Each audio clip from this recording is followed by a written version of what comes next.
Bonjour à tous, je m'appelle Anne-Marie Diaz-Borges, chef des équipes Afrique francophone télé à la BBC. Bienvenue à tous et à toutes, bem-vindos, comme on dit chez moi, dans Invest In, une série d'événements en physique et en digital organisés depuis plusieurs années déjà par l'Africa CEO Forum et consacrée à la présentation des opportunités d'investissement sur le continent. Alors, des événements qui ont pour objectif de promouvoir l'investissement à la fois intra-africain et étranger dans les secteurs et filières à fort potentiel de croissance sur notre beau continent.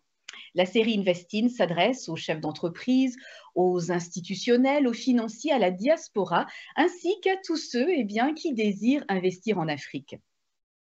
Aujourd'hui, nous nous intéressons au Beau Cameroun. Et cette édition, organisée en partenariat avec Ecobank Cameroun, ambitionne de mettre en lumière et d'une façon très précise les opportunités d'investissement qu'offre le pays des lions indomptables dans les secteurs des infrastructures, de l'agro-industrie, du numérique ou encore de l'énergie, bref, des secteurs clés pour un développement économique durable. Alors pourquoi le Cameroun? Eh bien, malgré les turbulences économiques mondiales engendrées notamment, on le sait, par la guerre en Ukraine, mais aussi par la pandémie de coronavirus, eh bien, la croissance du PIB camerounais s'est accélérée et devrait même atteindre 4,6% cette année. L'économie camerounaise est d'ailleurs la plus importante et la plus diversifiée de la région CEMAC, représentant même 45% du PIB de la CEMAC, la communauté économique et monétaire d'Afrique centrale, bien sûr. Un pays donc engagé dans la dynamique du progrès.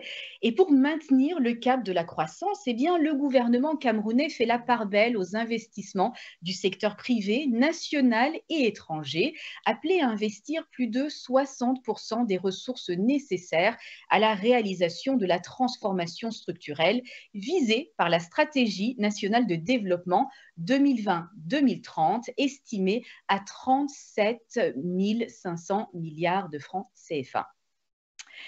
Alors, mais avant de rentrer dans le vif du sujet, j'ai tout de même quelques petites annonces. Alors, tout d'abord, la tenue du prochain Africa CEO Forum, l'incontournable rendez-vous des grands dirigeants du continent. Cette année, il se tiendra les 5 et 6 juin à Abidjan. Alors, à ne surtout pas manquer, surtout que vous aurez l'occasion d'assister à d'autres Investin sur place qui s'y tiendront. Et je sais qu'ils seront tout autant informatifs et pertinents que celui-ci. Également, sachez que ce webinaire est retransmis en direct sur LinkedIn. Et puis, si vous désirez passer du français à l'anglais ou vice-versa, il suffit de cliquer sur l'onglet traduction simultanée qui se trouve en bas de votre écran. Et puis, cet événement, eh bien, c'est votre événement. Aussi, vos avis, questions, commentaires nous intéressent. Alors, n'hésitez pas à nous écrire dans l'onglet Q&A ou questions et réponses. Alors, Invest in Cameroun, c'est parti. Et pour ouvrir ce webinaire inédit, j'ai à présent l'honneur d'accueillir son Excellence, Monsieur le Premier ministre du Cameroun, chef du gouvernement, Joseph Ndion Gouté. Excellence, bonjour. Bonjour. Soyez le bienvenu à Invest in Cameroun. Alors, je vais tout d'abord commencer par vous demander, alors avec un taux de croissance de 4,6% attendu cette année, le Cameroun, comme je viens de le mentionner, est une des économies les plus dynamiques du continent. Comment votre pays tire-t-il son épingle du jeu dans un contexte actuel finalement défavorable et puis assez volatile? Permettez-moi, madame, d'abord d'adresser mes salutations à tous les participants à cet important événement. Je voudrais avant toute chose remercier chacun d'entre vous pour l'intérêt que vous accordez au Cameroun. Avant de répondre concrètement à votre question, permettez-moi, s'il vous plaît, de présenter très brièvement le Cameroun. Généralement qualifié d'Afrique en miniature, le Cameroun est un pays d'Afrique centrale qui est le plus peuplé de la zone CEMAC. Il dispose d'une position stratégique au carrefour de l'Afrique de l'Ouest et du Centre. Le pays jouit d'une bonne stabilité au plan sécuritaire. Il compte au plan sociologique une mosaïque d'ethnies qui entretiennent des interactions harmonieuses. L'on y rencontre le climat équatorial dans le sud et le climat tropical dans la partie nord. Le Cameroun compte plusieurs grandes villes, au nombre desquelles figure la capitale politique, Yaoundé, et évidemment la capitale économique, Douala. Notre pays a une économie diversifiée que le président de la République s'attelle à développer dans le but d'améliorer significativement les conditions de vie des populations. Pour revenir proprement à votre question, madame, qui fait référence à la résilience de l'économie camerounaise, il convient d'indiquer que cette situation s'explique par la mise en œuvre de grandes orientations stratégiques relatives à l'exécution de grands projets d'infrastructures et le soutien au secteur ayant un effet d'entraînement sur l'ensemble de l'économie. Il s'agit notamment des axes stratégiques de la politique économique définis par le président de la République, son Excellence Paul Biya, lesquels reposent sur la diversification de l'économie, la promotion de l'import-substitution assortie d'un renforcement des capacités d'exportation. Il est également question d'une gestion prudente des finances publiques. Aussi convient-il de souligner les mesures volontaristes décidées par le président de la République en soutien aux ménages dans le cadre de la lutte contre la vie chère, mais également pour accompagner le secteur privé national confronté à la crise. Le gouvernement a en outre entrepris, avec l'accompagnement des partenaires techniques et financiers, de nombreuses réformes institutionnelles et structurelles qui ont contribué positivement à maintenir le Cameroun sur le sentier du progrès social et de l'émergence.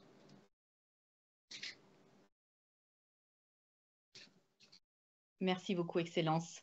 Alors, les investissements directs à l'étranger au Cameroun ont atteint un niveau record en 2021. 83 milliards de dollars, c'est énorme, contre 39 en 2020, 47 en 2019. On imagine que le contexte de 2022 laisse supposer en tout cas que cette dynamique aussi favorable ne se soit pas poursuivie. Mais Excellence, on constate que les IDE sont très souvent orientés vers le secteur extractif. Alors comment, selon vous, les étendre à d'autres secteurs de l'économie, comme notamment les infrastructures, l'agriculture, les services, pour qu'ils soient plus attractifs, selon vous? En tout cas, nous savons que dans les pays africains en général, le secteur extractif dispose d'un potentiel important pour contribuer à la croissance économique et pour générer des recettes publiques. Au Cameroun, la croissance en 2022 s'est établie à 3,4 contre 3,6 en 2021. La reprise économique a été contrainte au plan international par le ralentissement de l'économie mondiale, ainsi que par le durcissement des conditions financières en raison de la contraction du marché des capitaux internationaux. Même si le secteur minier reste un pilier important de l'économie nationale, des actions importantes ont été menées conformément aux très hautes instructions du président de la République pour diversifier l'intervention des investissements directs étrangers. Je voudrais m'appesantir sur deux leviers parmi tant d'autres, sur lesquels le Cameroun met de l'emphase.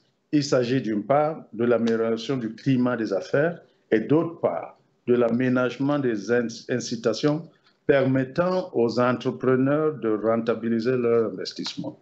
S'agissant d'abord de l'amélioration du climat des affaires, il est important de souligner que ce processus se fait dans le cadre d'une étroite collaboration entre les acteurs publics et le secteur privé. Il s'agit d'apporter des réponses aux préoccupations du secteur privé, appréhendé comme le moteur de la croissance au Cameroun. Dans cette logique, il me plaît de relever qu'entre 2009 et 2018, le gouvernement a conduit avec succès un peu plus de 83 réformes découlant des recommandations formulées à l'occasion de 9 premières sessions du Cameroun Business Forum. Je voudrais préciser que le Cameroun Business Forum est l'instance privilégiée de dialogue entre le secteur public et le secteur privé. Les réformes que je viens d'évoquer couvrent 11 axes d'intervention, parmi lesquels le règlement des conflits commerciaux, la promotion des investissements, la gouvernance, le paiement des impôts, l'accès à la propriété foncière et la gouvernance. Les partenaires privés qui mènent des activités aujourd'hui au Cameroun sont quasi unanimes sur le fait que les actions menées dans le cadre du Cameroun Business Forum ont substantiellement contribué à décrisper le climat des affaires. Pour ce qui est des incitations permettant aux entreprises de rentabiliser leurs investissements, un cadre législatif et réglementaire a été aménagé en conséquence. Ce dispositif est articulé autour de la loi du 18 avril 2013 fixant les incitations à l'investissement privé au Cameroun. Les dispositions de cette loi s'appliquent aux opérateurs d'investissement relatifs à la création, à l'extension, au renouvellement, au réaménagement des actifs et à la transformation d'activités. Ainsi, une large gamme d'incitations fiscales et douanières est prévue aussi bien pendant la période d'installation que lors de la phase d'exploitation. Madame le directeur général de l'Agence de promotion des investissements qui est avec nous, qui prend part à ces travaux, reviendra certainement sur ces détails. D'une manière générale, le gouvernement camerounais est à l'écoute des investisseurs privés et met un point d'honneur sur la fluidification des procédures de l'accompagnement particularisé. Il s'agit d'un processus qui évolue en s'améliorant sur la base des doléances formulées par les investisseurs. Au regard de toutes ces informations que je viens de donner, il est indéniable que le Cameroun est une destination privilégiée pour l'épanouissement des investissements dans le domaine des infrastructures et le secteur productif, entre autres. Et d'ailleurs, Excellence, c'est dans cet élan de dynamisme qu'en 2020, votre gouvernement lance sa stratégie nationale de développement 2020-2030, dans laquelle de nombreuses filières sont à promouvoir. Pouvez-vous brièvement les présenter et aussi nous indiquer la part des investissements directs étrangers attendus, s'il vous plaît? Oui, effectivement, la stratégie nationale de développement 2020-2030 s'inscrit dans la perspective de l'accomplissement des objectifs de la vision 2035 du Cameroun, qui ambitionne d'être un pays émergent, démocratique et uni dans sa diversité. Les principales orientations de cette stratégie sont en corrélation avec le programme socio-économique de M. le Président de la République, Son Excellence Paul Biya. Je pourrais relever en rapport avec nos échanges, d'abord, le développement de l'import-substitution et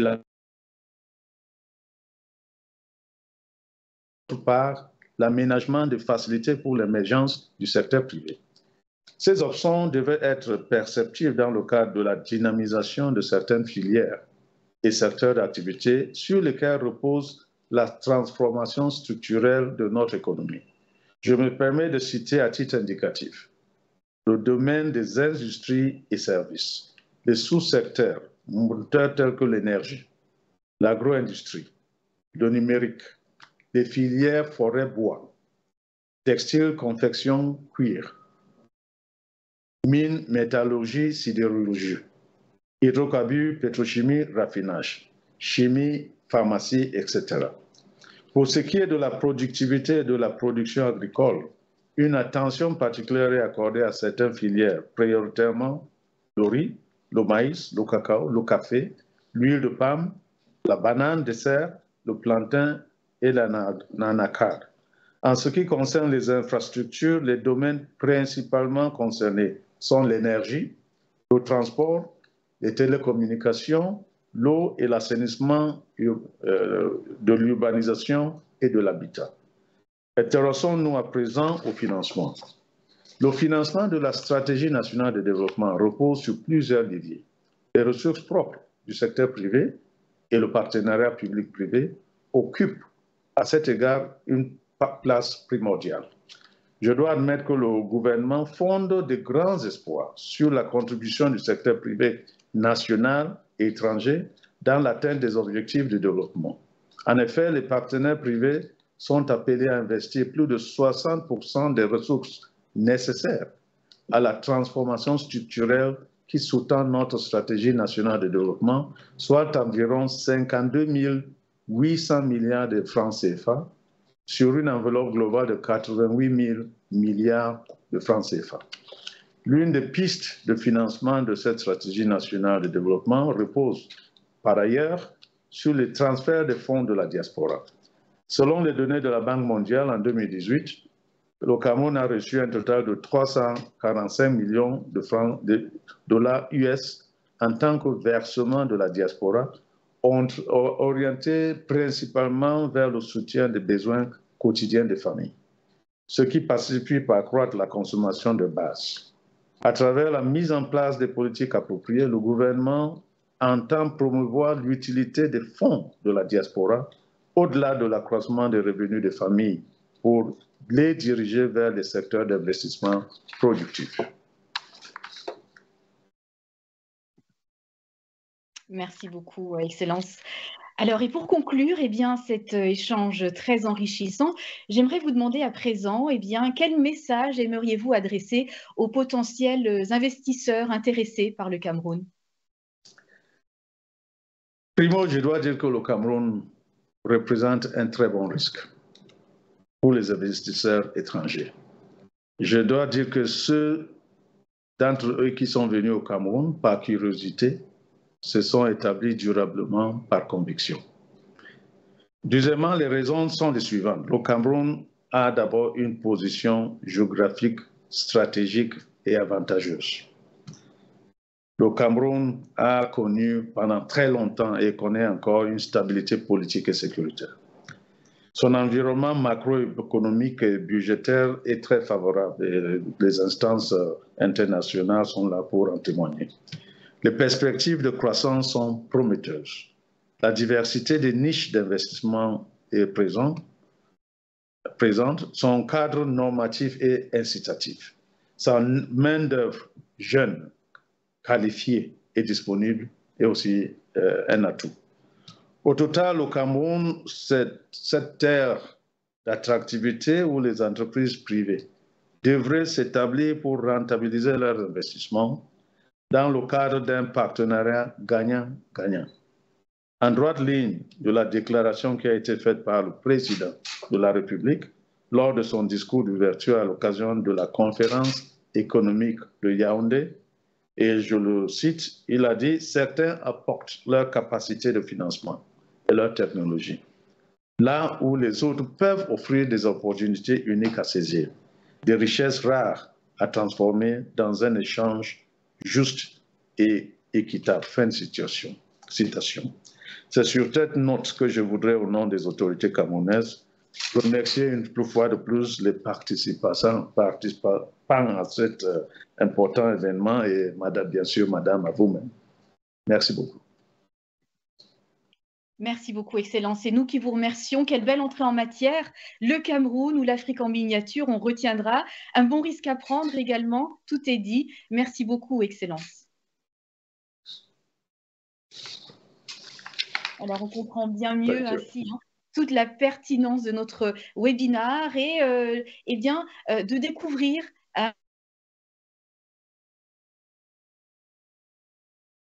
pour ceci que nous sommes présents aujourd'hui. Alors, il est l'heure maintenant de passer à notre panel du jour, un panel prestigieux composé de personnalités influentes du gouvernement, du monde des affaires du Cameroun. Vous pouvez tous les voir à l'écran. Bonjour à tous. Alors, je vous prie d'accueillir Monsieur Mehdi Tanani, directeur régional de Proparco Afrique centrale, Gwendoline Abunao, Managing Director Ecobank Cameroon and Head of Cluster CEMAC, Jacques Jonathan Niemb, administrateur et porte-parole du GICAM, le groupement interpatronal du Cameroun, Mitwa Kaimba Nyambi, CEO de la filiale Cameroun de MTN, la multinationale sud-africaine de télécommunications, bien sûr, et Yanis Arnaud-Poulos, directeur général de Duval Arnaud Distribution. Well, ladies first, honneur aux dames. I turn to you, Mrs. Abunao, for my first question. Be welcome. You have been head of Ecobank Cameroon. Hello, nice to meet you. Thank you. Nice to be here.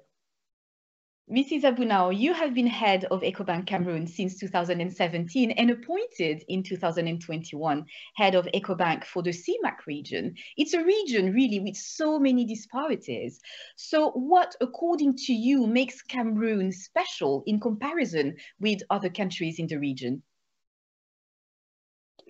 I think the Prime Minister said it all. but I would say it again. Cameroon is an economic powerhouse of CEMAC, accounting for 45% of the GDP. But apart from that, looking at the past couple of years, we have realized that Cameroon has shown incredible resilience in the face of external shocks and internal shocks, and has still been able to grow significantly. Another thing that makes Cameroon, one of the best is the fact that the banking sector is the most mature in the CEMAC zone. And EcoBank, of course, is amongst the top 3 in the local market in terms of profitability and total return. But what also differentiates Cameroon from others is its young population. We have a young population, and we also have a very educated population. So the literacy rate in Cameroon is above 80%. So which means that in whatever skill set you might be looking for as an investor to be able to run and grow your business, you will likely find it in Cameroon. So those for me are the main items that I would like to just highlight, which makes Cameroon special in comparison with others in the region. Thank you very much. We'll have a chance to dive in more details into what you've just shared, but I'd like to go to you, Mr. Tanani. Soyez le bienvenu. Bonjour, est-ce que vous m'entendez? Merci beaucoup. Tout d'abord, laissez-moi vous remercier, l'édition Jeune Afrique et l'équipe Invest in Cameroun. Je salue également les autres panélistes. Peut-être, avant de rentrer dans mon propos, permettez-moi de rappeler aussi le partenariat qui lie le Cameroun et le groupe AFD. Nous y sommes présents depuis près de 50 ans, à travers une intervention qui est multiforme, des outils diversifiés, et puis ProParco, sa filiale qui est dédiée au financement du secteur privé, est aussi présente à Douala, avec sa direction régionale Afrique centrale, depuis près de 20 ans. Et puis, on va dire 6 mois après ma prise de poste, moi je vois 4 éléments qui font la spécificité du Cameroun. Effectivement, son économie est diversifiée, avec la présence de champions économiques nationaux, mais aussi son territoire avec la richesse de ses terres agricoles, on en parlait tout à l'heure avec le Premier ministre, ses ressources aussi, notamment hydroélectriques, et puis une population aussi qui est bien formée. Voilà, on le sait, l'économie camerounaise est la plus diversifiée de la zone CEMAC, 45% du PIB. Il faut noter aussi que le secteur primaire est aussi le plus important dans la région et contribue à 15% à hauteur du PIB. Je pense qu'aussi l'économie camerounaise s'appuie aussi sur des champions économiques nationaux qui sont présents sur des secteurs diversifiés.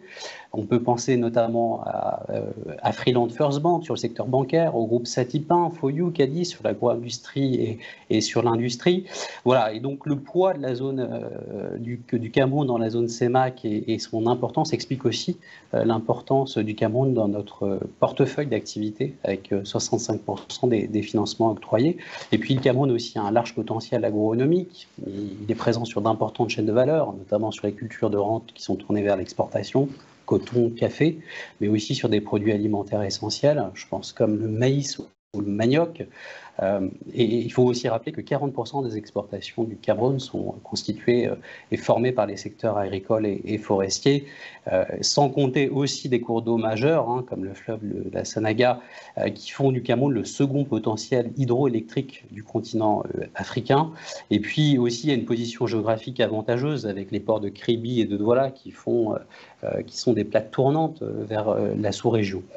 Peut-être un mot aussi, je pense, en termes de progrès encore pour la croissance économique du Cameroun, malgré la diversification de son économie et son importance dans la zone Afrique centrale. On voit que le Cameroun accuse un retard en comparaison de pays comme la Côte d'Ivoire ou le Ghana en termes d'intégration au commerce international, peut-être aussi par un processus de libéralisation qui n'est pas complètement achevé. Je pense que le Cameroun gagnerait à renforcer et à diversifier ses exportations pour pouvoir renforcer sa présence sur les chaînes de valeur internationales. Enfin, le Cameroun a aussi une solide base de capital humain avec une productivité du travail qui est supérieure à la moyenne des pays d'Afrique subsaharienne, qui a aussi une population qui a un accès à l'éducation primaire universelle.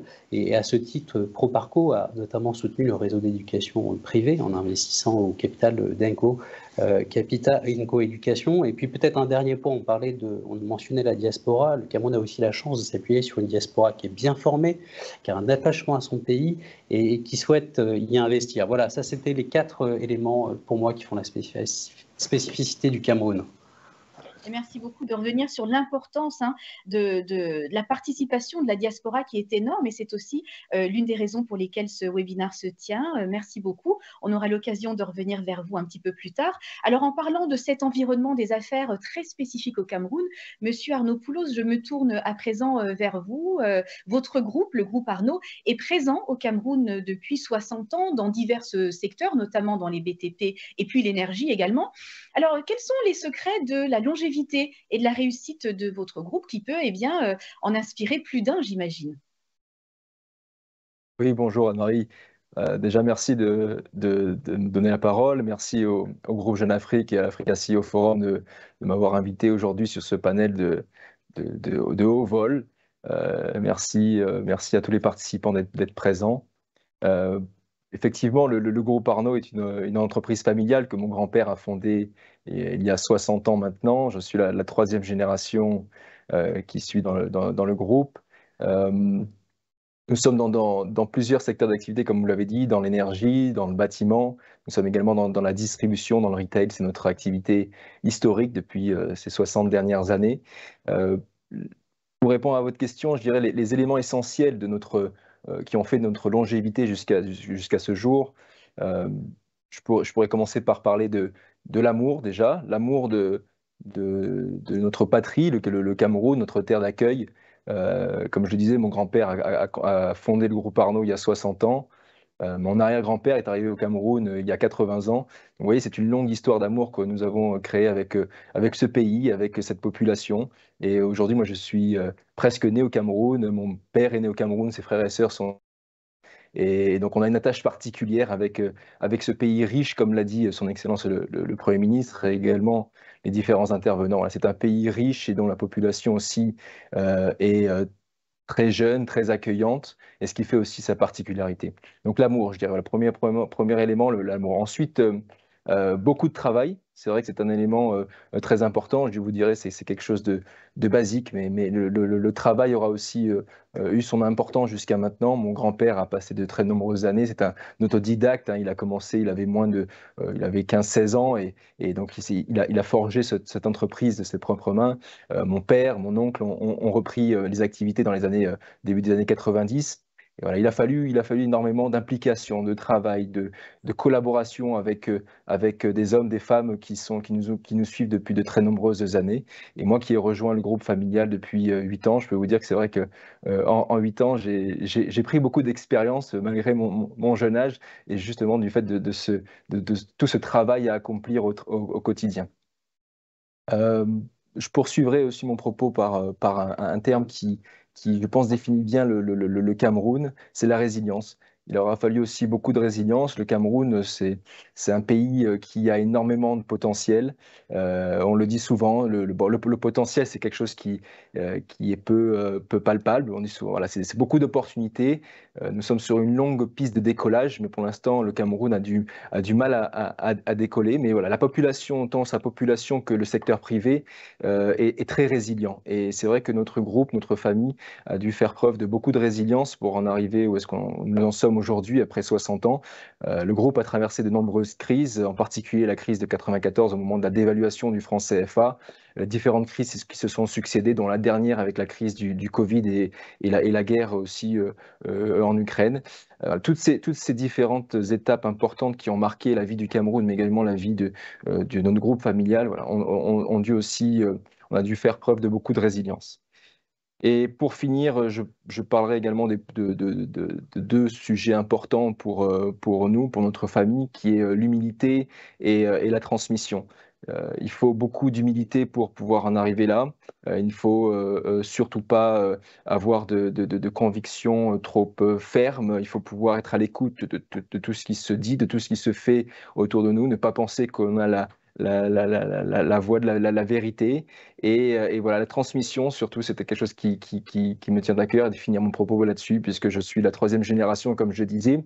Et dans le monde en général, pas qu'en Afrique et pas qu'au Cameroun particulièrement, mais dans tout le monde, le secteur privé, les PME et les entreprises familiales portent la croissance de toutes les économies.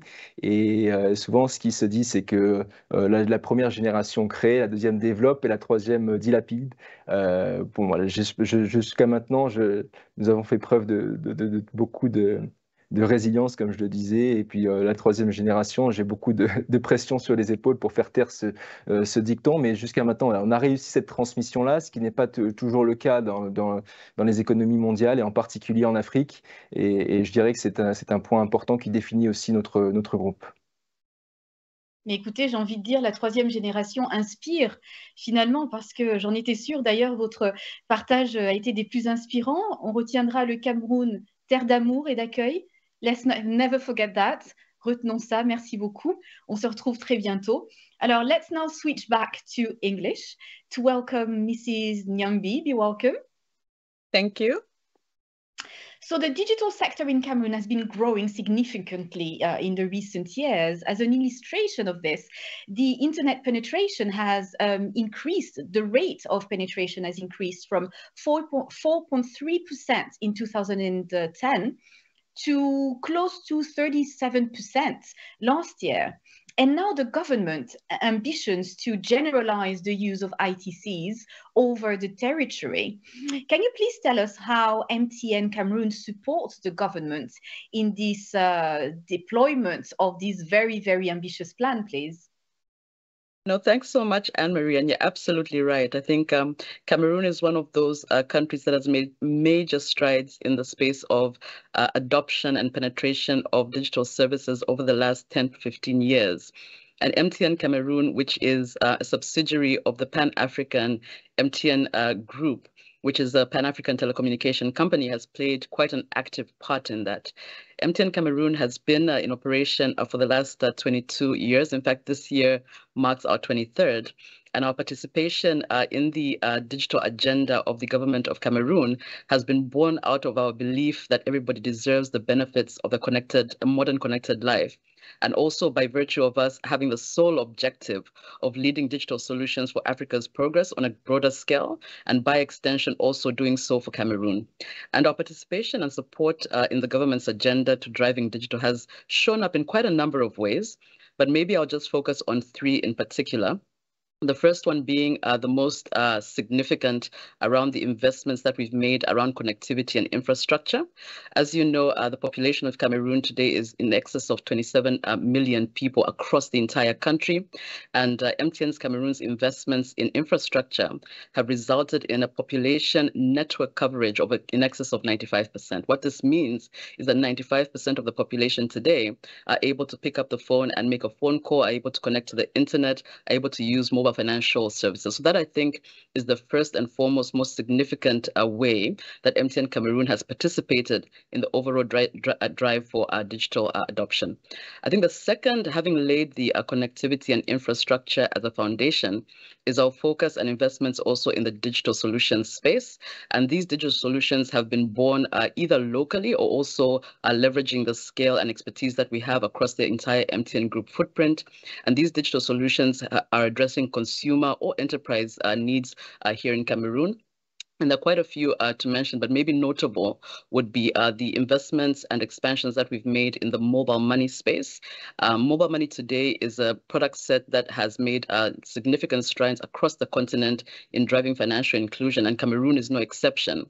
Today with MTN Cameroon, there are over 5 million people who are actively financially transacting over mobile over the mobile phones, which predominantly wasn't the case probably 10 to 15 years ago. So our investments in driving mobile money through our subsidiary, the Mobile Money Corporation, I think is another one that is notable in our support of the overall government's agenda, not only for driving digital, but also furthering financial inclusion. I think the third and final one worth highlighting, which we don't often speak about, but is quite an important one when we talk about ICT penetration, is the role that MTN Cameroon has played in ICT skills and capacity building, in the sense that today, beyond the 600 people that we employ directly, we also have a technology and distribution partner network that is in excess of 60,000. And these are young ladies and gentlemen across the country who are participating in the activities of MTN Cameroon through the sale of products and services, through the integration of their own, and through the interactions that they have with MTN Cameroon, have been exposed to various capacity building and training exercises, which has allowed us to impart in them ICT skills that we bring into the country as a brand. And I think, as Gwendolyn mentioned earlier, the population of Cameroon is pretty a young one. And the investments that we've made also around incubating small and medium enterprises, young startups, I think has lent itself to the overall furthering of the agenda of the government of Cameroon. And last but not the least, in partnership with ministries such as the Ministry of Employment, we see to almost 100 young people every 2 years coming through some form of internship or graduate program or other structured national service program to make sure that they're acquiring the skills that are required in this digital world that the government of Cameroon is trying to build. Thank you very much. So important to mention, this youth. At the end of the day, Africa is the youngest continent on earth, and this is where the strength and the growth will come from. Thank you very much. J'ai le plaisir à présent de me tourner vers vous, Monsieur Nyambe. Bonjour et soyez le bienvenu. Bonjour Anne-Marie. Merci au groupe Jeune Afrique d'avoir organisé cet événement et ravi d'être là. Alors, le JICAM est le porte-parole de plus de 1000 entreprises camerounaises à ce jour.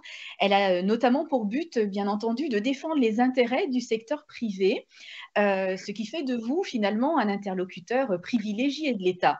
Alors, quelles ont été vos dernières recommandations en matière de politique économique et sociale à l'endroit du gouvernement camerounais ? Tout à fait, Anne-Marie, vous avez raison. Le GICAM, c'est plus de 1000 adhérents, mais c'est surtout aussi 76% du chiffre d'affaires des entreprises aujourd'hui au Cameroun et 43% du PIB national. Et donc, conscient de toute cette, j'allais dire, importance dans l'architecture économique et prenant justement notre rôle de principale organisation patronale à cœur, le GICAM en 2021 a édité son livre blanc de l'économie camerounaise, adressant ainsi un certain nombre de recommandations, de propositions à l'État du Cameroun pour accompagner, accélérer cette transformation structurelle que nous appelons tous et toutes de nos voeux. Et je vais revenir peut-être ici simplement sur 4 d'entre elles. Certaines ont déjà été évoquées. La première, c'était déjà de pouvoir désormais avoir une finance qui soit au service de l'économie réelle. Aujourd'hui, au Cameroun, il faut se le dire, on le disait un peu plus tôt, 98% du tissu économique, ce sont des PME. Mais ces PME ont seulement accès à peu près à 13 à 15% des crédits qui sont accordés aujourd'hui dans le pays. Donc aujourd'hui, le GICAM a fait un certain nombre de recommandations qui pourraient aller dans le sens de véritablement avoir une finance qui soit plus au service de l'économie réelle, en diversifiant l'offre bancaire, en multipliant aussi les véhicules de financement. Deuxième axe également important, c'est de pouvoir avoir désormais une fiscalité qui soit au service du développement. Un certain nombre d'investisseurs locaux et internationaux relèvent souvent le caractère inéquitable de notre fiscalité et parfois les lourdeurs qu'il peut y avoir dans sa mise en œuvre. Et aujourd'hui, quand on regarde par exemple le Cameroun, on se rend compte que 0,4% des entreprises supportent 70% des recettes fiscales. Et donc, en la matière, on pense qu'on peut faire mieux, on peut élargir l'assiette fiscale, on peut également mieux orienter la fiscalité fiscalité au service de la promotion de notre industrie locale et puis surtout mieux administrer l'impôt. Troisième recommandation qui a également été faite par le GICAM dans ce livre blanc, c'est véritablement réformer notre gouvernance économique. Le Cameroun aujourd'hui connaît un taux d'endettement qui est de plus en plus important. Il frisait déjà, je crois, les 46% du PIB, mais au-delà de la quantité que cela représente, le GICAM s'interroge surtout sur la qualité de cet endettement au vu parfois de la difficulté qu'on a à avoir des investissements ou en tout cas des infrastructures qui permettent d'accélérer cette transformation économique. Et donc, nous avons également proposé un certain nombre de réformes qui vont dans le sens de l'optimisation des recettes non fiscales, de davantage de digitalisation, c'était évoqué un peu plus tôt, et puis surtout, bien évidemment, la modernisation de notre système judiciaire. Dernier volet de réforme qui a été proposé par le GICAM, c'est véritablement de pouvoir avoir un dialogue social rénové, à la fois entre l'État et le secteur privé, mais aussi entre l'État, les employés et les employeurs. Donc c'est à travers ces 4 principales réformes que le GICAM espère, en partenariat étroit avec le secteur public, pouvoir réformer notre économie. Mais je pense qu'au regard de la situation actuelle, il faut également pouvoir réfléchir à un véritable plan d'accélération de notre économie qui permettra de relancer ou de lancer la production locale et de permettre de la recherche jusqu'à la commercialisation, d'avoir véritablement des acteurs industriels au Cameroun. Merci beaucoup, merci beaucoup. Alors, il est à présent le temps de marquer une brève pause dans notre belle table ronde pour accueillir une autre experte des investissements en terre camerounaise, Madame Marthe-Angéline Minja, directrice générale de l'API, c'est l'agence de promotion des investissements du Cameroun. Madame Minja, soyez la bienvenue. Bonjour Anne-Marie, bonjour. Bonjour. Alors, qui de mieux finalement que vous pour promouvoir la destination Cameroun auprès des investisseurs? C'est un honneur de vous avoir parmi nous. Alors, j'aimerais tout d'abord vous demander comment évoluent les investissements étrangers dans votre pays depuis ces 10 dernières années et puis quelle analyse en faites-vous? Anne-Marie, je voudrais d'abord profiter de l'occasion qui m'est offerte pour dire très sincèrement merci au groupe Jeune Afrique qui nous donne l'occasion ce jour de pouvoir parler de notre destination, de la destination du Cameroun comme une destination propice pour les investissements. Donc, pour mieux répondre à votre question, il me semble opportun de préciser avant la période indiquée de 2013, plus précisément entre la fin des années 80 et 2010, soit 2 décennies, période marquée par des crises et conjonctures économiques, le niveau de croissance de notre économie n'était plus véritablement en mesure de créer la richesse et de générer des emplois de manière à réduire considérablement le chômage, l'État ne disposant plus de moyens conséquents pour investir dans les secteurs névralgiques. Pour faire face à cette situation, l'État s'est engagé dans un vaste chantier de réformes, comme l'a rappelé Monsieur le Premier ministre, de réformes structurelles pour la relance de son économie. Parmi ces réformes figurent entre autres celles dédiées au développement du secteur privé et de l'investissement en particulier, l'une des principales sources de croissance économique. C'est ainsi qu'un cadre réglementaire et institutionnel a été mis en place par les pouvoirs publics pour réaliser l'énorme potentiel de croissance de notre pays. À titre illustratif et de manière non exhaustive, on peut citer au niveau réglementaire la loi du 18 avril 2013, notre boussole, fixant les incitations à l'investissement privé en République du Cameroun. Cette loi qui a pour objectif principal d'attirer les investissements productifs ainsi que la création d'emplois. Et au niveau institutionnel, On peut également citer la création de l'Agence de promotion des investissements, institution faîtière chargée de jouer un rôle central dans le dispositif de promotion des investissements aux côtés des autres structures créées à cet effet. Donc, depuis 2013, l'impact de ces réformes sur l'économie camerounaise en général et sur l'attrait des investissements directs étrangers en particulier est significativement positif et se traduit par une tendance haussière moyenne des flux d'investissement directs étrangers de 531 milliards de francs CFA durant la période 2017 à 2021.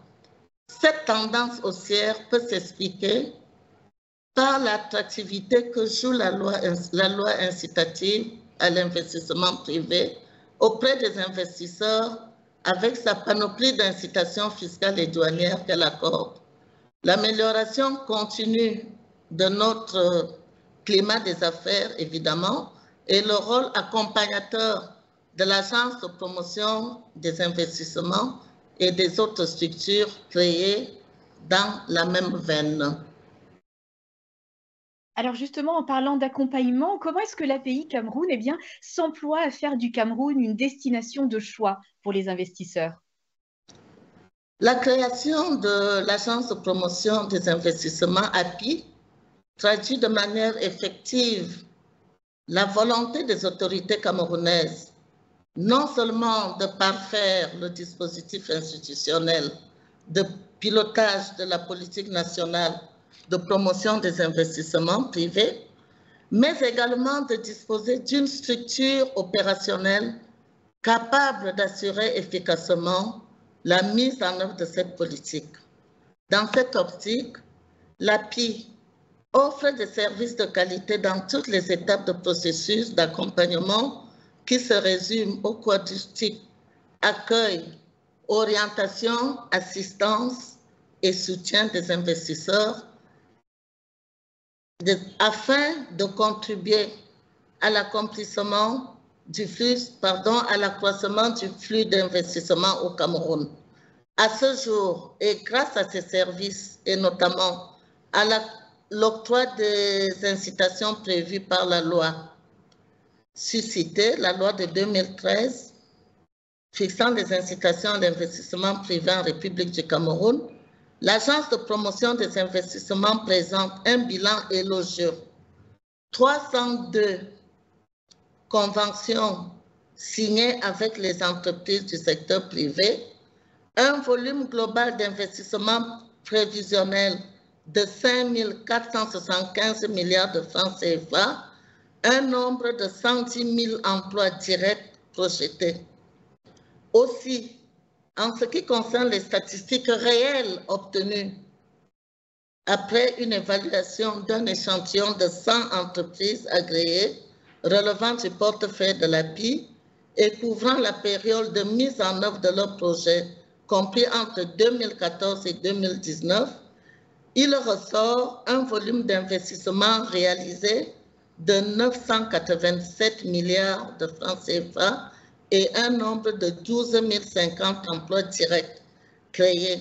Ces chiffres, vous conviendrez avec moi, démontrent à suffisance que la loi incitative à l'investissement privé porte déjà des fruits escomptés et que le Cameroun demeure une destination privilégiée pour les investissements, comme l'a dit Monsieur le Premier ministre, chef du gouvernement. Alors, merci beaucoup. Alors, très brièvement, quels sont, pour tous les investisseurs qui nous suivent, quels sont, d'après vous, les secteurs porteurs auxquels ils doivent apporter absolument attention et en priorité?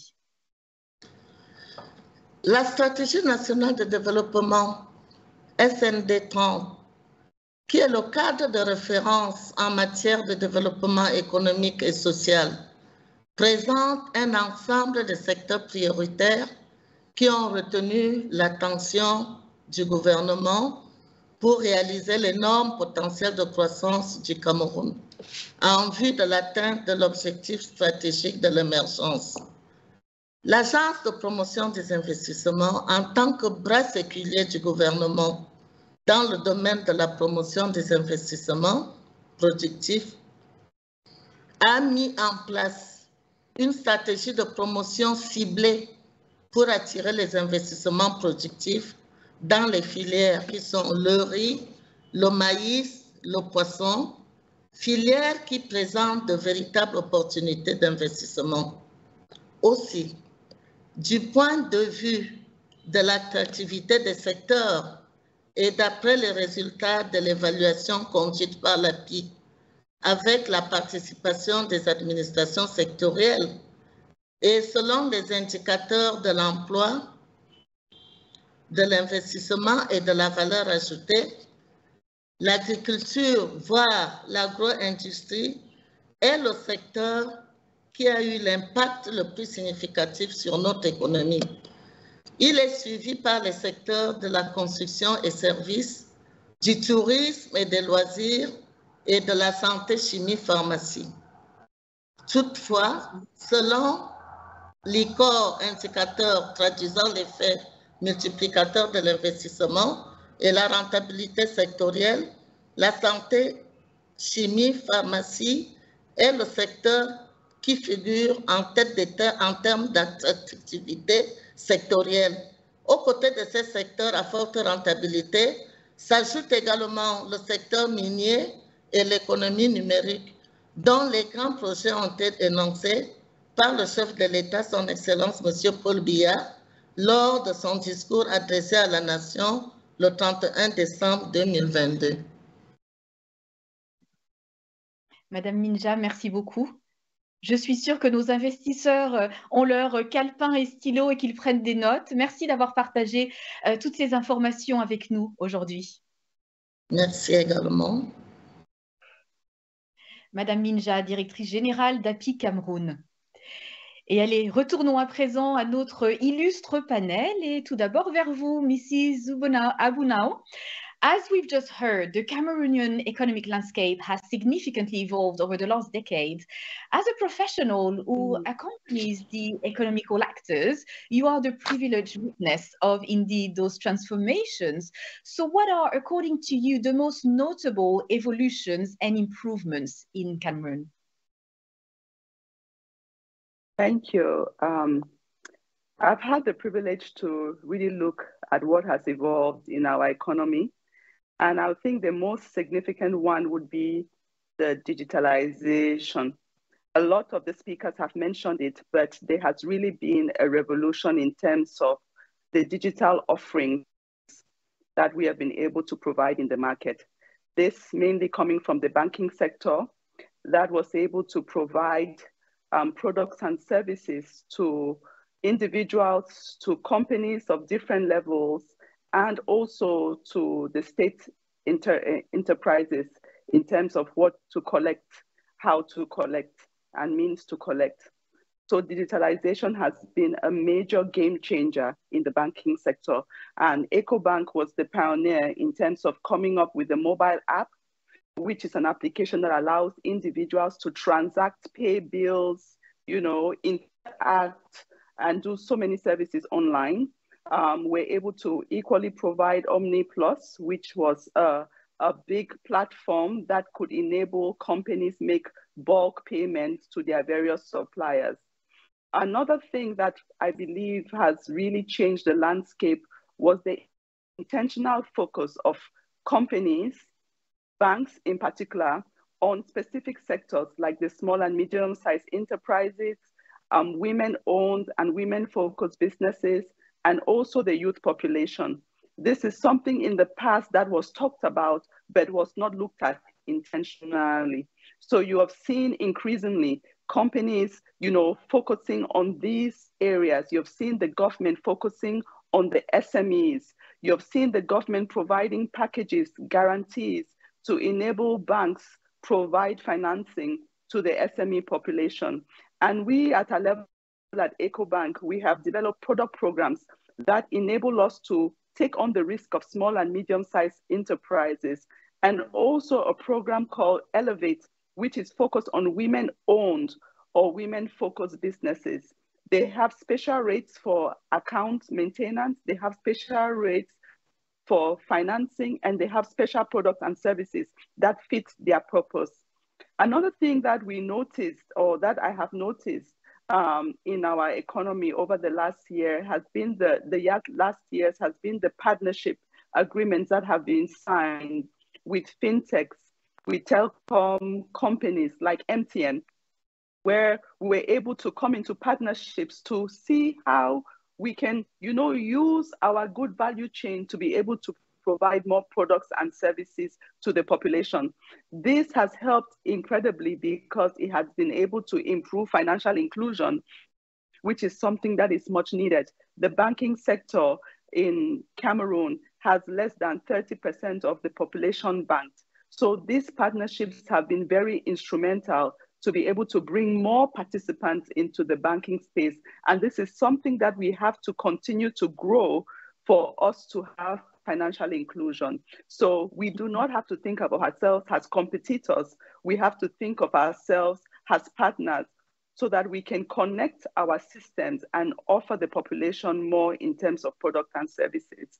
And the last thing that I've also noticed has been the transfer services that we have been able to offer, because before we had one or two major companies that provided transfer services, but now we have hundreds that provide transfer services, enabling those in the diaspora to be able to send funds into the country and also enable transfer of funds within the country to far-off areas that previously did not have access. All of this has made the economy more dynamic. It has made it more resilient. And I think it gives the investors opportunities to even do more, because there's a lot more that we can do in the economy. So I would end there with just those major points that I have seen over the years. Thank you very much. Je me tourne vers vous, Monsieur Arnopoulos. Est-ce que vous faites le même constat, vous qui êtes sur le terrain depuis de nombreuses années? Qu'en est-il de l'évolution du climat des affaires au Cameroun, selon vous? Oui, Anne-Marie, je suis tout à fait d'accord avec ce que vient de dire Gwendoline. C'est vrai que sur la question de la digitalisation, il y a eu de très grandes avancées ces dernières années. D'ailleurs, on parle souvent de développement et d'aide qui viendraient de l'Occident vers l'Afrique, mais il y a beaucoup d'éléments comme par exemple le mobile money qui ont été créés en Afrique et qui se développent énormément en Afrique et qui sont justement apportés vers des pays plus développés que sont les pays européens par exemple. Et donc c'est ce genre d'éléments qu'il faut que le gouvernement pousse de plus en plus au Cameroun. Pour en revenir à votre question sur le climat des affaires, je suis président de la Chambre de commerce européenne au Cameroun. Je représente les intérêts de toutes les entreprises et les investisseurs européens, mais également les entreprises camerounaises qui ont de forts échanges avec l'Europe. Et il est vrai qu'on a, dans les sondages que nous avons faits récemment, ce qui paraît dans l'esprit de ces investisseurs européens, c'est que le climat des affaires s'est détérioré. Et pour plusieurs raisons. La première raison serait d'abord les différentes crises sécuritaires que le Cameroun a traversées, la crise du NOZO, du Nord-Ouest-Sud-Ouest, qui a donc limité énormément les interactions économiques avec cette région, et qui est une région avec un très gros potentiel, par exemple, en agriculture. La crise également sécuritaire dans l'extrême nord du Cameroun, avec les frontières, le Nigeria avec Boko Haram. Ces différentes problématiques sécuritaires ne facilitent pas justement le fait que le Cameroun soit bien vu des investisseurs. Ensuite, on a les différentes barrières également sur le commerce intra-africain, même régional.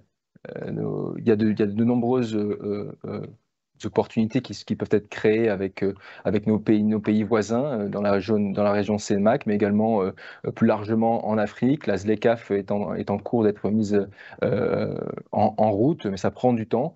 Et je pense que là-dessus, le Cameroun aussi a beaucoup évolué dans ce sens-là. trop peu d'échanges sont faits entre les investisseurs camerounais, entre les entrepreneurs camerounais qui produisent localement et les pays voisins. C'est très difficile de pouvoir exporter la matière première produite et transformée localement dans les pays voisins, que ne serait-ce qu'au Gabon, au Tchad, en Centrafrique par exemple, pour ne citer que à cause des problématiques même d'infrastructures, par exemple, infrastructures routières, ensuite même tout ce qui est tarification douanière. Dans une même zone que la zone CEMAC, les pays ont du mal à se mettre d'accord sur une tarification douanière harmonisée. Donc tous ces éléments pourraient faciliter aussi le fait que les investisseurs puissent venir au Cameroun plus facilement. Mais à côté de ça, je trouve quand même qu'on l'a répété plusieurs fois jusqu'à maintenant, le Cameroun est une terre d'opportunités et il y a énormément de choses à faire au Cameroun. Moi, je lance un appel, on a beaucoup parlé de la diaspora, je lance un appel à mes frères et sœurs camerounais qui sont partout dans le monde, toute cette diaspora-là qui envoie beaucoup d'argent au pays. Je leur demande de revenir investir au Cameroun, de venir eux-mêmes pouvoir créer le Cameroun qu'ils souhaitent, qu'ils rêvent dans les prochaines années. C'est nous, je m'intègre dans cette diaspora-là. C'est nous qui allons créer le Cameroun demain. C'est les générations futures, c'est nos enfants. Et je pense que nous avons mieux à faire et plus à construire en étant sur place, en se serrant les coudes, en pouvant travailler ensemble. Et dans ce sens-là, nous arriverons à créer le Cameroun que nous envisageons et que nous souhaitons tous. Voilà. Donc effectivement, le climat des affaires ne s'est pas forcément amélioré avec le temps. Le gouvernement fait beaucoup dans ce sens-là pour que ça aille mieux. Mais je pense que voilà, ensemble, avec la diaspora, avec les jeunes entrepreneurs camerounais, on l'a dit, le Cameroun est un pays avec une population très jeune et très dynamique, avec de gros entrepreneurs. On peut arriver à faire un Cameroun une destination privilégiée en Afrique. Merci beaucoup. Alors, je fais attention à notre timing. Il nous reste une petite quinzaine de minutes. Donc, je vais tous vous demander, s'il vous plaît, de faire attention à la longueur de vos réponses. Malheureusement, c'est une conversation tellement passionnante, mais on va essayer de répondre à un maximum de questions. Alors, je me tourne tout de suite vers vous, Monsieur Niambe, justement en parlant de cette évolution.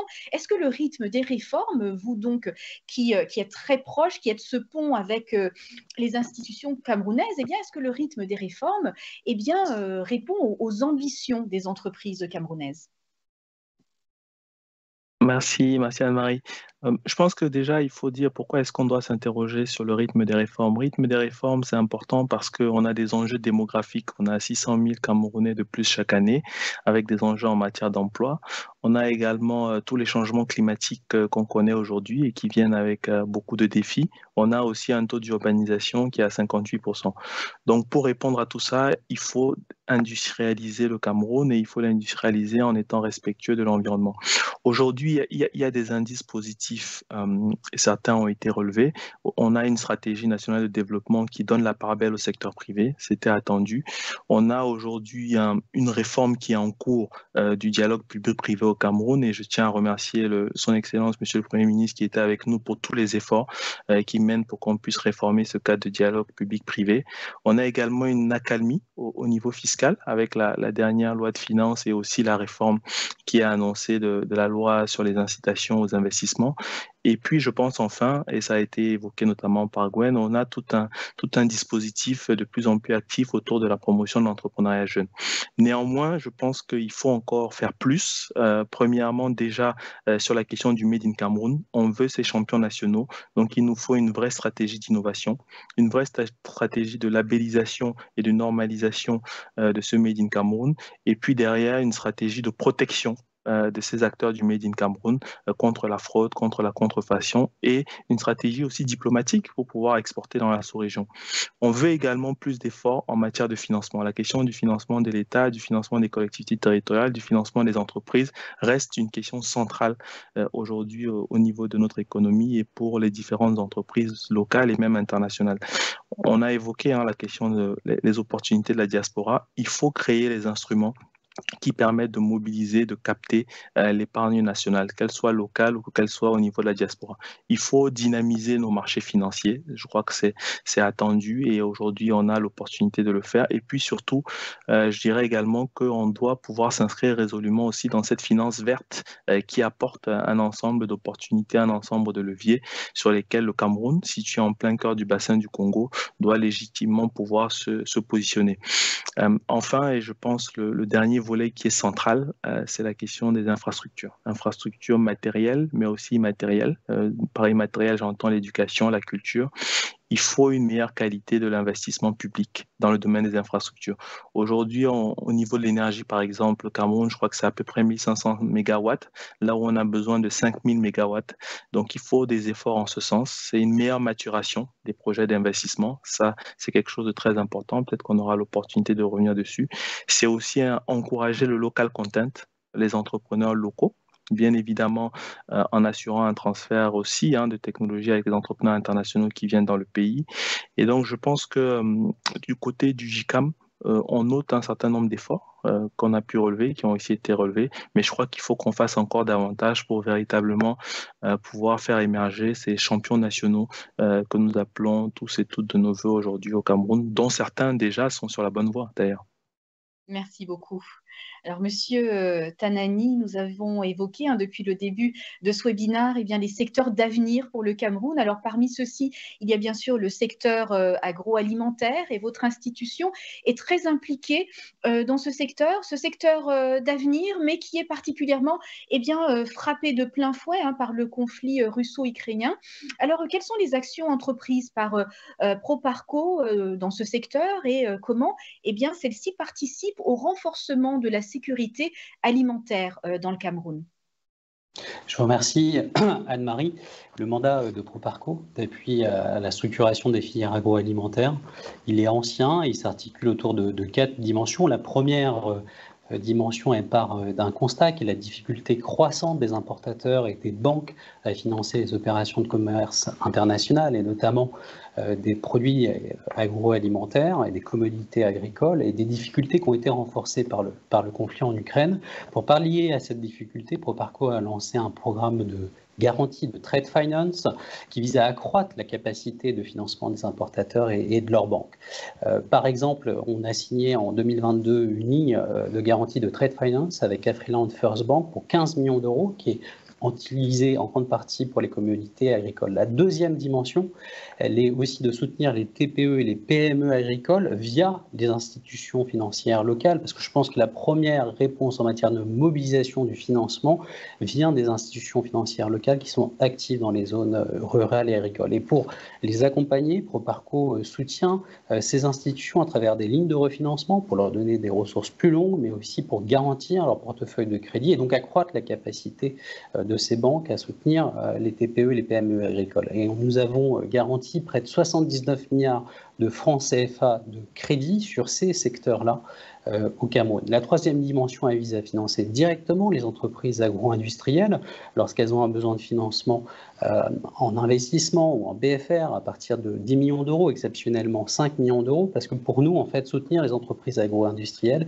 c'est aussi permettre de valoriser la production issue des exploitations familiales. On étudie actuellement des financements sur l'élevage avicole, mais aussi sur la transformation agroalimentaire. Et peut-être la quatrième dimension, elle est aussi de soutenir le financement des infrastructures essentielles au bon fonctionnement de ces chaînes de valeur agricoles. On pense notamment à l'énergie, vous le mentionniez précédemment. Nous, on cofinance notamment le barrage Nachtigal qui couvrira 30% des besoins électriques du Cameroun lorsqu'il rentrera en opération. On regarde d'autres opérations dans la distribution agroalimentaire. Puis, il faut aussi se rappeler le soutien de l'AFD sur les filières agro-pastorales et sur la formation des entreprises et des entrepreneurs agricoles. Peut-être aussi pour revenir sur les conséquences déstabilisatrices du conflit en Ukraine et notamment sur la sécurité alimentaire du continent africain. Vous savez que la France a lancé cette initiative Food and Agriculture Resilience Mission qui est en partenariat avec le G7, l'Union européenne et l'Union africaine. Et pour traduire cette initiative, lors de la visite du président de la République en juillet dernier au Cameroun, il y a eu ce protocole d'entente signé entre le MEDEF, le JICAM et la coalition Alpha pour structurer ces filières agricoles et de l'élevage. Et le GICAM a lancé en janvier un appel à projets pour identifier une vingtaine de projets structurants sur ces secteurs lors d'un forum. Le forum s'est tenu le 10 février. Et pour le suivi de ce forum, le GICAM a invité des institutions financières et Proparco pour réfléchir à des solutions de financement envisageables pour ces projets agricoles et de l'élevage qui sont structurants. Merci beaucoup, Monsieur Tanani. Alors, Mrs. Nyambi, I'll now turn back to you. And I would like to go back to the theme of digitalization mentioned notably by Mrs. Abunau earlier, and to use this quote by Albert Zufak of the World Bank. He said, digitalization wasn't born in Africa, but it's become its home. And the Cameroonian government has understood that and now aims to turn Cameroon into the next regional digital hub. So, Mrs. Nyambi, in your opinion, what are the investment opportunities for those seeking to penetrate this market? Sure. Thanks, Anne-Marie. And like you rightly said, and so have many of the other panelists, we have come a very, very long way in the space of digitalization. Lots done, but I really must say that there's still lots more to do. And probably maybe three broad areas that I'd like to highlight. I think the first one, I mentioned earlier about how as MTN Cameroon, we've covered at least 95% of the population of Cameroon as far as infrastructure or connectivity is concerned. And while the remaining 5% may seem like a very small number, it's actually the part of the population that is a bit more complex to cover given the sparsely distributed nature of this population. Cameroon is also quite a very big and vast country. It spans over 750,000 square kilometers. So the last part of the population that remains to be covered does require a set of innovative and alternative solutions as far as connectivity is concerned, as far as things like power is concerned. So I think there still remains a huge opportunity for those people who would be keen to explore innovative, cost-efficient solutions to address that last mile of connectivity, especially in the deep rural areas of Cameroon. So that, I think, would be the first area of opportunity for investment. The second would still be around our digital solutions ambition as we have as a country. Like I rightly mentioned earlier, and so have the other panelists, solutions such as mobile money have entered the country and been well received by many. Currently, over 5 million people actively using mobile money on every single day. But the requirement for the various needs of health, finance, agriculture, I think they're really a dime a dozen. And the platforms that we've created now create a foundation for everybody who has that investment appetite to come and develop digital solutions, try and leverage off of the infrastructure that's already been built. So the opportunities around digitizing value chains, I think, is still one that is yet to be fully exploited. And people who would be keen to invest in that regard do have quite a vast opportunity to do so. I think the last and final area, and like I said earlier, Anne-Marie, there are many, but maybe just to mention three in the instance of time. I think the last area would be probably around the area of smartphone penetration. I mentioned earlier about how the population today is covered at the tune of 95%. Now, this is coverage in form of availability of network and connectivity. But when we look at the gap that exists today about the number of people who are connected via voice calls, as an example, to the number of people who are connected to the internet, there's actually a vast difference. 95% of the population is covered, but only 50% of them are actually actively using the internet today. And when you ask these people who are not using the internet every day why they don't do so, one of the big reasons that they raise is the access to smartphones. And smartphones, by and large, the price of smartphones has come down over the last few years, but it does still remain quite relatively priced high, which poses a barrier to entry for a lot of the citizens of Cameroon. So the investment opportunity, I believe, would be in low cost, more affordable smartphone handsets and devices that could easily now allow people to, across the country, increase the penetration and usage within the internet environment. So those three broad areas, I would say, while a lot has been done to bring us to where we are today, still remains a vast opportunity for investment. Thank you so much. So yes, indeed, we need to be very, very mindful of the time. But I mean, there's only like less than 10 minutes left. But I really, really want to ask you each one more question. So could I kindly ask you to reply to the question under a minute? if possible. I know there's so much to say, but that would be brilliant. And I'd like to go back to you, actually, Mr. Tanani, pour terminer ce troisième round de questions. On parle des opportunités, bien sûr. Madame Nyambi vient d'en partager encore. Nous en entendons depuis le début de ce webinaire. Mais du point de vue d'une institution financière de développement, quels sont les défis quand même que rencontrent les clients du secteur privé qui veulent investir au Cameroun?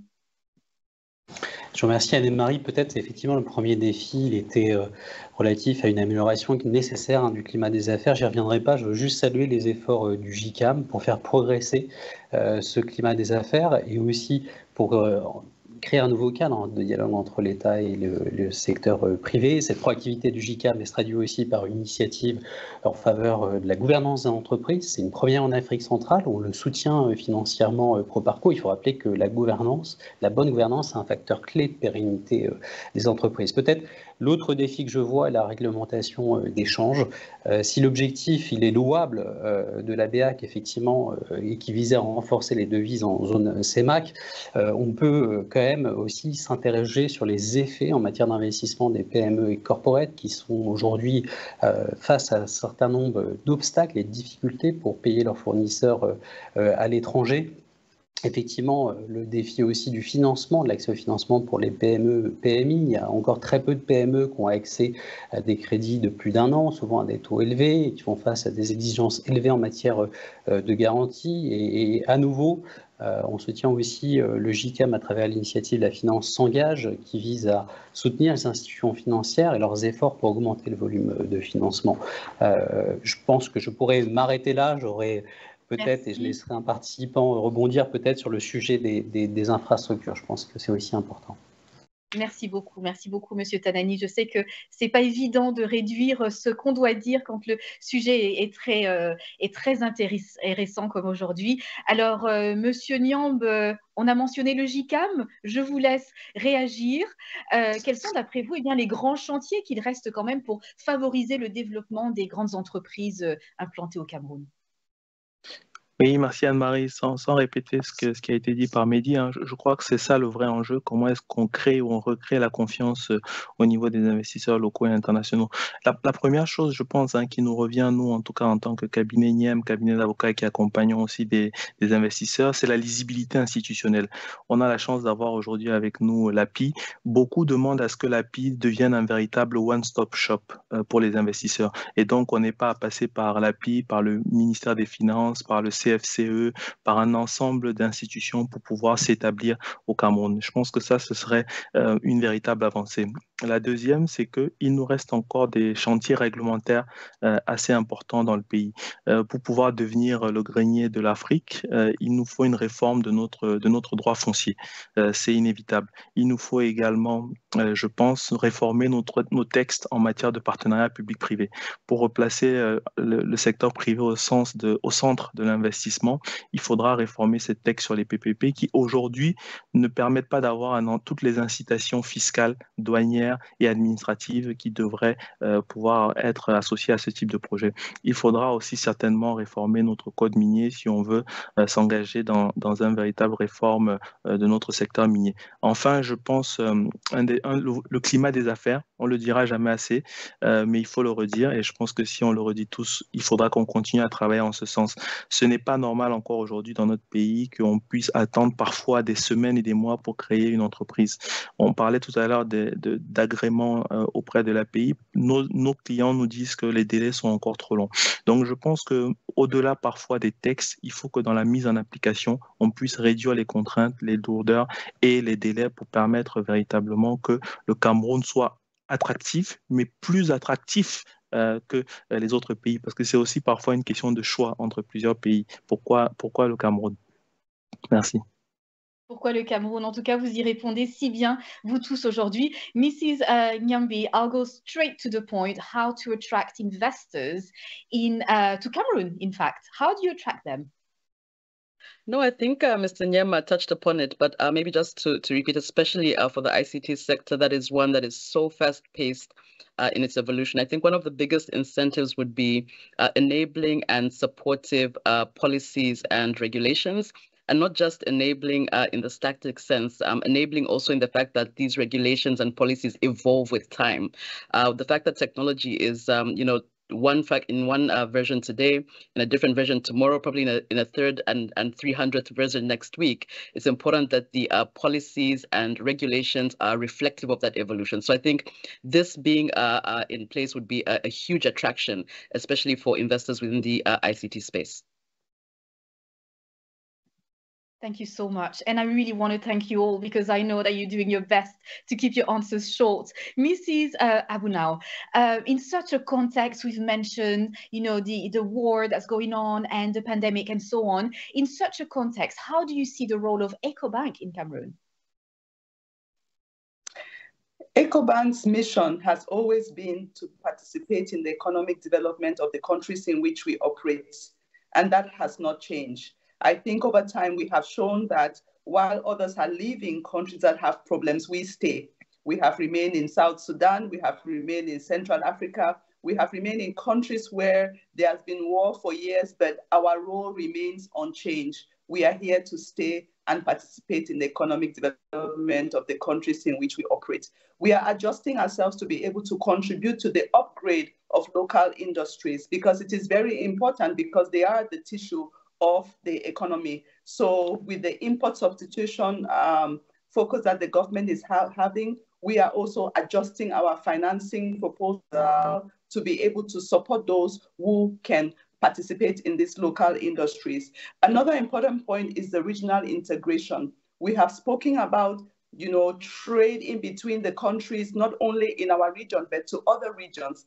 And EcoBank, based in 33 countries, is well placed to support that integration, and that continues to be a key focus. And we have to continue with our support to the country's SMEs, to the women, to the youth, because they are the bulk of the small and medium-sized enterprises that make the economy grow. So that's what I can say for what EcoBank can do to continue to contribute in spite of the volatile times.